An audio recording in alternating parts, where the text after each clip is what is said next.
Good morning and happy Mother's Day. I hope this is a very special day for you and yours. Like so many of you, I was extremely lucky to have a pretty amazing mom. And although she is no longer with me, I know how blessed I was to have had her as a mom. But not everyone is that lucky. And for thousands of North Texas children, they've been separated from their moms and their dads as a result of abuse and or neglect and are now in foster care.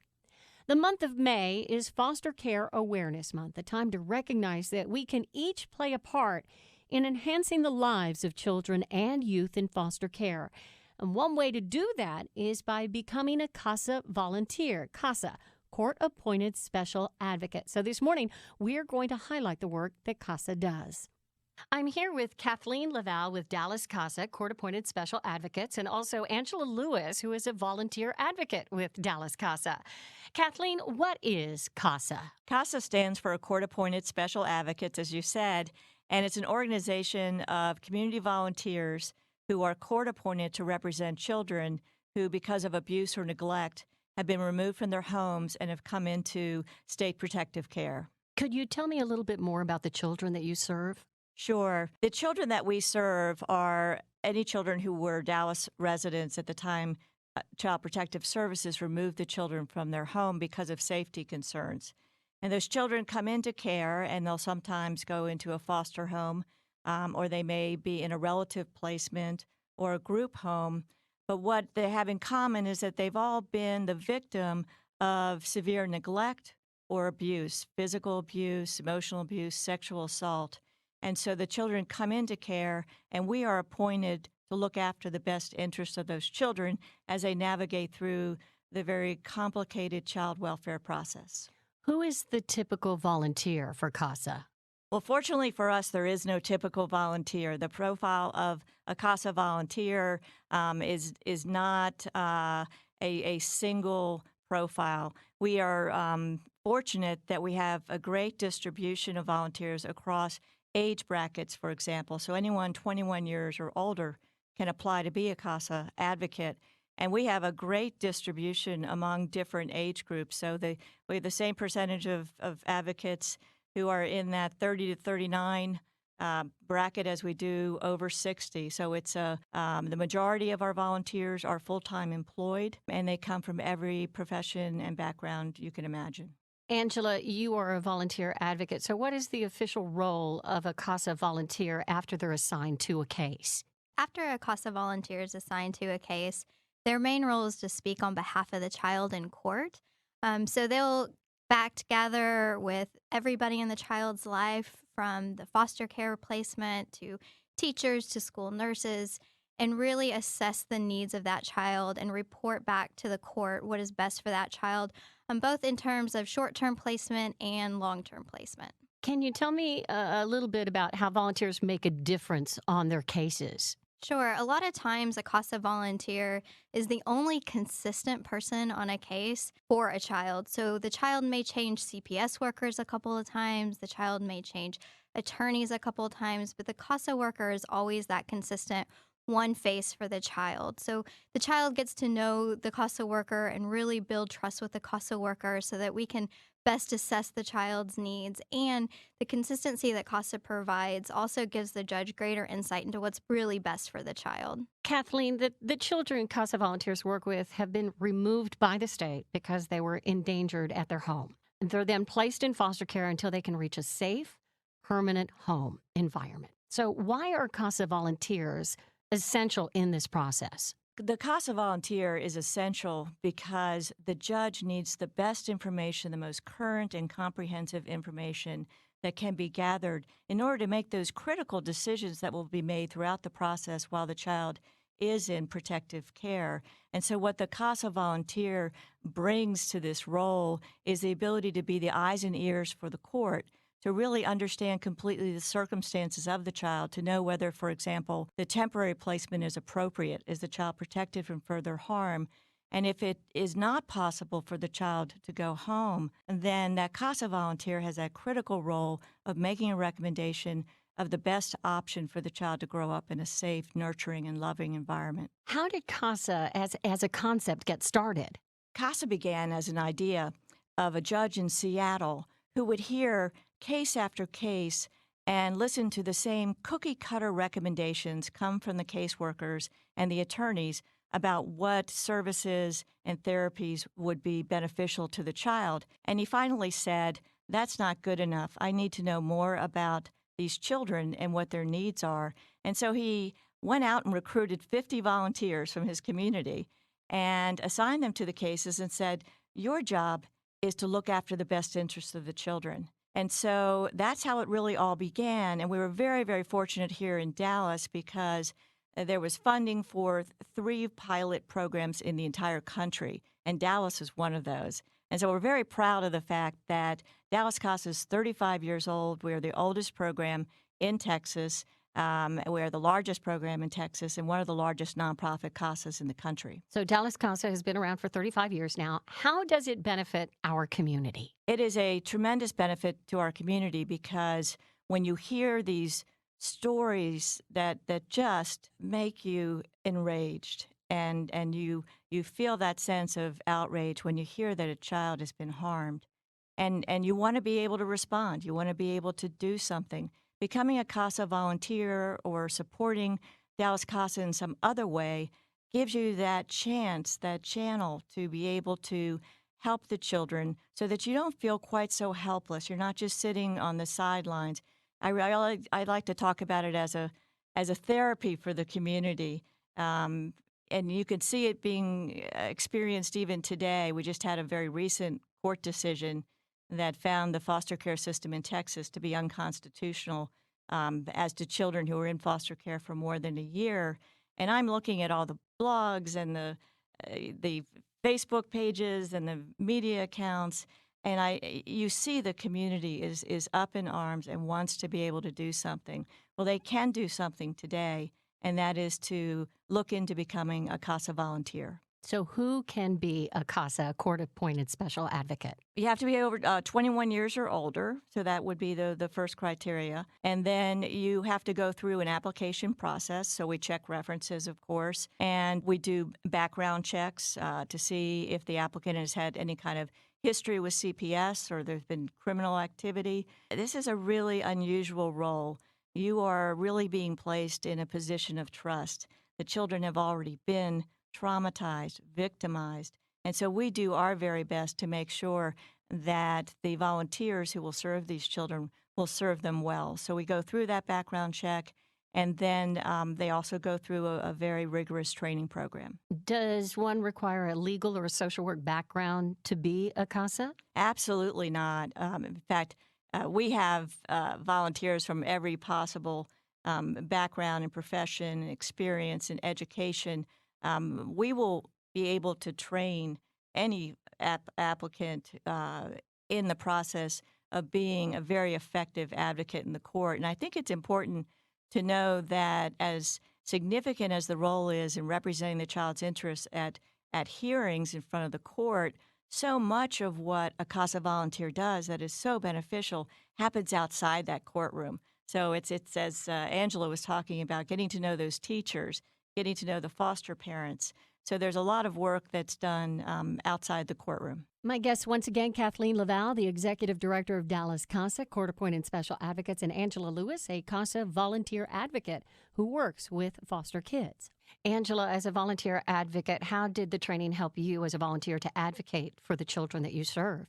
Well, I actually don't come from any kind of legal or social work background. My profession every day is in marketing. And so the training really helped me to understand the process that the court system goes through so that when I am in court, I do understand that legal process. I think, though, more than anything, what the training did was prepare me to be able to talk to these children and really get to know them and really get to build that rapport and ask them questions in a way in which they can trust me. And so I think that more than anything, the training helps you, yes, from the legal standpoint and making sure that you know what you're doing, but secondly, from making sure that you know how to build trust with these children and you know how to advocate on behalf of the children. Now, each volunteer is assigned to one staff member who helps you with your advocacy. So tell me about working with the CASA staff, Angela. The CASA staff is amazing. I could never ask for a better staff and better support than what Dallas CASA gives me. I do have a full-time supervisor, so anytime I have questions or need help on any certain point within a case, my supervisor is there to help me and to guide me through that process. Um, at times, she'll come on visits with me. It really just depends upon what I need. But the entire CASA staff is really there to help and help support. And I've always found them everybody to be very accessible if I have questions. Kathleen, what children is one assigned as a CASA? What kind of children? So the average age of a child coming into protective care is 6 years old. We are seeing a higher percentage in that birth to 1 or 2 year old segment because there are infants born testing positive for illegal substances. And so as that problem continues to grow, we see that the average age of the child coming into protective care actually is dropping. We have about an equal distribution between girls and boys. We have a mix of ethnicities that come into care. There is some disproportionality, we call it, in terms of representation of ethnic groups and how that lines up with their representation in the general population. But we have children who are have been subject to physical injuries, and so they may be recovering. We have children who are otherwise traumatized and recovering. But the majority of the cases are those of extreme negligent supervision, and so that is the most predominant situation that causes a child to come into protective care. It sounds like you could spend a lot of time doing CASA volunteer work. So, Angela, as a court appointed special advocate, how much time is the average commitment? You know, every commitment is very different. The legal requirement is that you see the child once a month and that you come to court, which is about every 60 days, and represent the child in court. But really, every case is so different. As Kathleen said, every child comes in with a unique set of circumstances. And so one child may just need the one visit a month, where another child may need you to be present on a weekly basis. And it really just truly depends on the child. Kathleen, what are your agency's expectations of CASA volunteers? They're very high. Yeah, I would think so. I think They are you would very need high. And in the interest of full disclosure, this is an incredible volunteer opportunity. We always hear from our volunteers that they get back more than they give, but they give a lot. I mean, this is a volunteer role that has an emotional component to it. And so significantly, we ask our volunteers to commit for a minimum of 1 year. And we do that because the benefit we bring is that constancy in the life of a child during such a frightening and uncertain period. So we want the CASA face to be the one that's recognized and familiar and that children anticipate. So that's one of our greatest benefits. There are other expectations in terms of just reliability, of course, because many of these children have never really known a dependable adult in their life who really was putting their interests ahead of the adults. And so that's what our CASA volunteers do. So we expect our CASA volunteers to visit the children, obviously, to monitor the situation the child is in. There is documentation, record keeping that's very critical. This is a court process, and we ask the volunteers to be at the hearings. Frequently, the supervisor will also be there. Our professional staff will also be there. But it's important for the CASA volunteer to be present as well.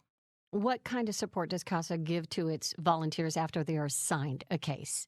I think the greatest support we give is the assignment of a member of our professional staff as your supervisor. And that supervisor will stay with that volunteer from day one and will be with the volunteer as they go through their first experience of every role. So the first time a volunteer advocate goes to monitor a supervised visit by a parent, our supervisor will be there shoulder to shoulder with the volunteer.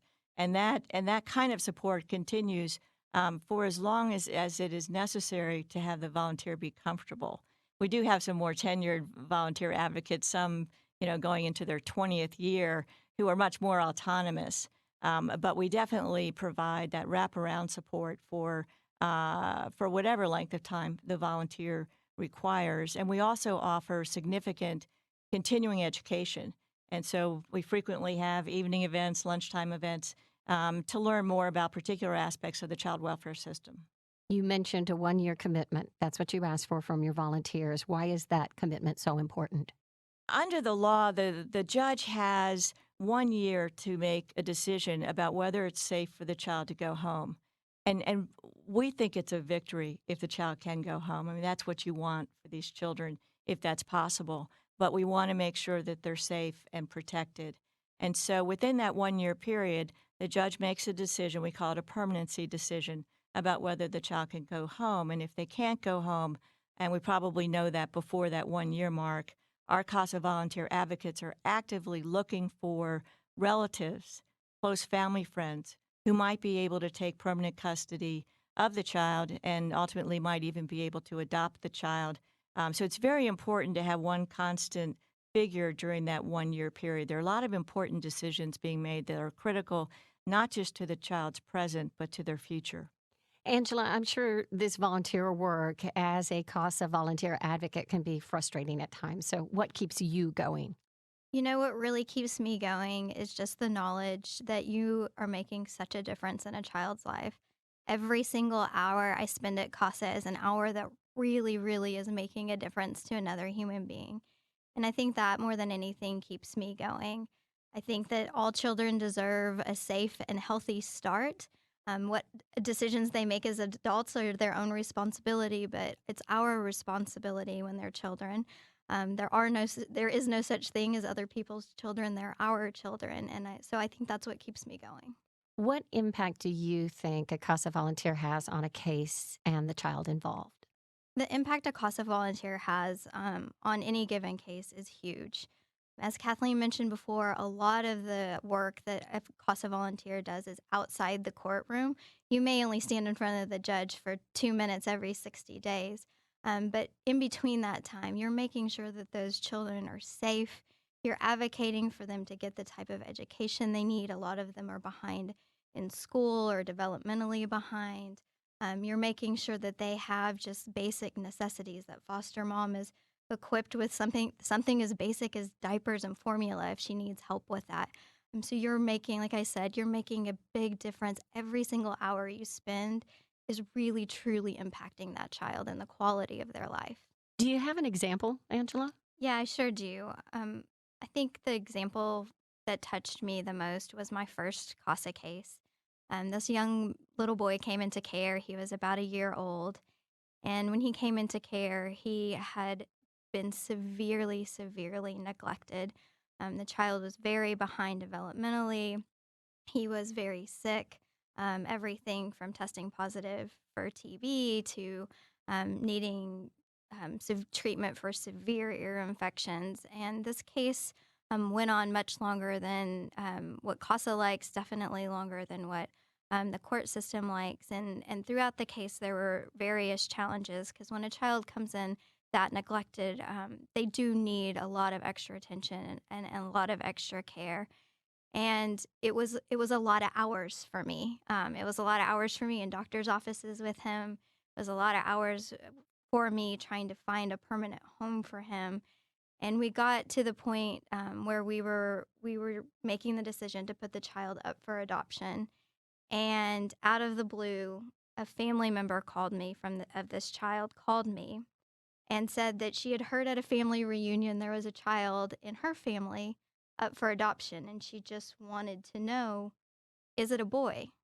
And of course, I'm not allowed to give that information over the phone to somebody whom I have not met. But I said, well, let me get with the proper authorities and go through the proper chain of command and get your information. And it turned out that this woman and her husband had been trying to have children for quite some time and that they were not able to conceive. And she said that all she had ever prayed for was a little boy. And I said, all I've ever prayed for is that somebody would take this little boy. And so he was 3 years old when they adopted him. And we made the decision at that time that it was best for the child if I stepped out of the child's life because then he wouldn't have to remember who CASA was or why CASA was in his life. But I'm still very close with Mom, and I still get updates. And he's 7 now and in the first grade, and he's doing remarkably well. He won the Citizenship Award last year in school.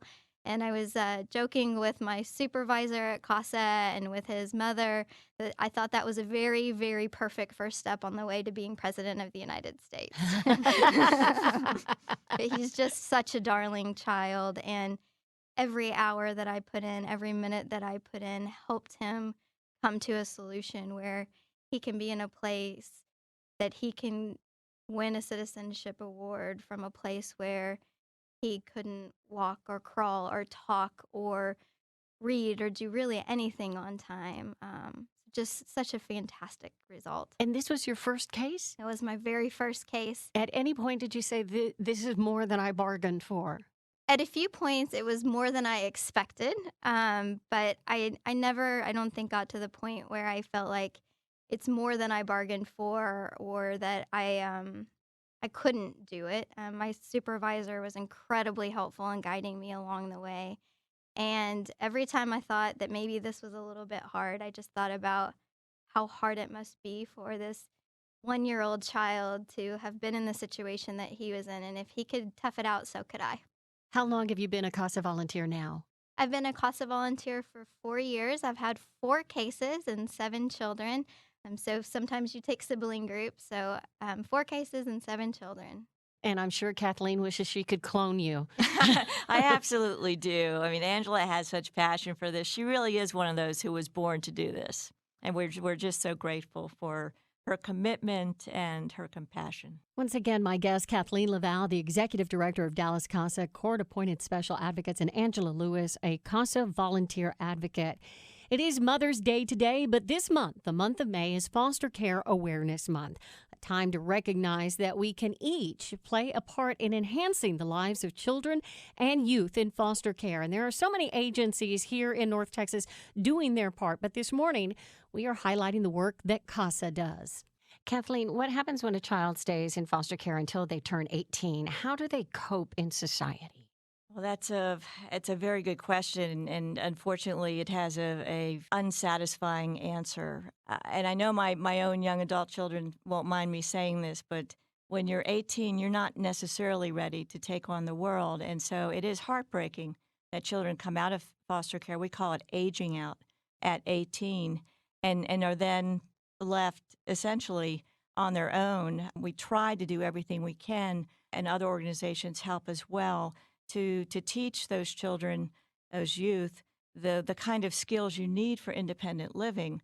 But, these are then young adults who, even if they have their education paid for through the state system, where do they go at Thanksgiving? What do they do in the summer and over the winter holidays? I mean, it's really very sad to think of a child not having that kind of support network. And that's why Dallas CASA made a decision last year that in those cases, when the judge approves the child continuing in foster care, potentially up to the age 21, our CASA volunteers will stay assigned to those cases because those can be critical years when high school diplomas are obtained, job skills are learned, and that can really be so critical to launching a child who has grown up in a system and within a structure very different than we would have liked. Do you need volunteers right now? Oh, gosh, yes. We have an immediate need. In Dallas County last year, our agency served 58% of the children who were in protective care in Dallas County. There were over 4,600 children. So although we were able to serve 2,680 children, I think about those children who weren't served. It's that unmet need that really, really drives us. So we had over 900 volunteer advocates actually assigned to cases last year in Dallas County, and that makes me very proud of our community. But we need so many more because you just don't want to have a sense that we've let them down, that there are children who don't have the benefits of an advocate like Angela, who is really going to take a focused, he's going to make a focused commitment to a child in a way that the other stakeholders in that process really can't because they have so many cases. Our volunteer advocates focus on one case at a time. And if someone's interested in becoming a volunteer, what do they need to do? Write down this website. So it's dallascasa.org. If you go onto our website, you'll find that we schedule volunteer information sessions about once a week, sometimes at noon, sometimes at 6 o'clock. You can come in and find out whether this is a good fit for you. We will be completely upfront about what the requirements are, what the commitment is. So in 45 minutes or an hour, you'll learn about the job and decide whether it's one that you're willing to apply for. And there's a lot of other information and videos on those websites as well. If you're not in Dallas County, if you're in some surrounding county and you want to find out about your local program, Texas CASA has on its website. You can put in your county or your zip code, and they'll take you right to that program that would be most close to you, so that you can engage and volunteer. Are there other ways to help CASA besides being a volunteer advocate? There are, and they begin with gestures perhaps as small as going on our Facebook page and liking us, sharing a post we have about an upcoming training session or a volunteer information session. We have an incredible young professional group that Angela is a part of and is part of the leadership of that group. So that's 21 to 40 years old. They have activities. Some of them are fundraisers, but a lot of them are intended to raise awareness. And so if you want to just learn more about the cause and how you can be helpful, joining young professionals is a great option. We have a Children's Council, which is our auxiliary group that offers numerous ways to contribute. You could be looking in your closet right now for prom dresses and donate those to our prom dress drive so that teenage girls can go to their high school prom. At the holiday time, we have an angel tree drive. Lots and lots of opportunities. We do a parade of playhouses at North Park Center every summer. You can sign up to help us sell raffle tickets. So if you're willing to go on our webpage and check it out, I can assure you will be welcomed with open arms. Did you have anything else you wanted to add, Angela, like an important message to anyone considering becoming a volunteer advocate like yourself? Yes. If someone out there is on the fence and trying to decide if this is the right volunteer opportunity for them, I would just really encourage you to come to a training session and learn more about CASA. I think that you will find that it is something that is incredibly rewarding and something that a lot of people are called to do. And so I would just really encourage anybody that's on the fence to learn more. Just come to an information session. It takes 30 minutes over lunchtime. Can you top that, Kathleen? I can never top Angela, but I would like to share two responses we received from a volunteer survey that we recently sent out. And we were just asking our volunteers, how is this impacting you? I mean, what is your experience of being a volunteer advocate for a child? And I loved one of the responses was, I found I was born for this. And I thought, what an incredible message to find that you connect with this experience in such a way that it really changes you as much as it changes the child. And then another one of the responses said that they didn't know what to expect out of the experience of being a volunteer advocate. And they said, but now it's the most important thing I do. And so that would be the message I would leave with anyone who has even just a little bit of that interest in checking this out. Just know that you can have an immediate impact because a child is just going to feel less alone. And to me, that's enough. But you also have that chance of the longer term impact. Maybe because of you, the child will stay in school. They'll avoid the criminal justice system. They won't be homeless. They won't be trafficked. Maybe they'll even break that cycle of abuse. And what a gift you would be giving yourself, the child, and our whole community by making that kind of a commitment. You mentioned that the need is great for volunteers. What is your goal? Our goal is to be able to serve 100% of the children in protective care who could benefit from having an advocate. When I first became involved with Dallas CASA 13 years ago, we were serving 1 out of every 5 children. Last year, we served 58% of the children, but we have so many more that need to be reached by our volunteer advocates. So our goal is to be at 100%. And this year we have a goal of recruiting 364 volunteer advocates. And I asked our volunteer manager, what is she going to do on that one day off? Because as I count it, that's one volunteer a day that needs to get sworn in. And she reminded me it's a leap year, so she actually has 2 days off. But really, we need you to be able to reach that goal. 364 brand new volunteers this year. So we would love to talk with you about this experience. We hope to become the largest community, the first large community in the country, urban community, to be served 100% by a nonprofit CASA program. You can help us make that happen. So that no child is left without an advocate. So 364 volunteers, that's what's needed. Let's tell them the website. DallasCASA.org. And Angela, you give that push one more time for why they need to sign up and sign up now. Because every minute you spend with Dallas CASA is going to truly impact a child. DallasCASA.org.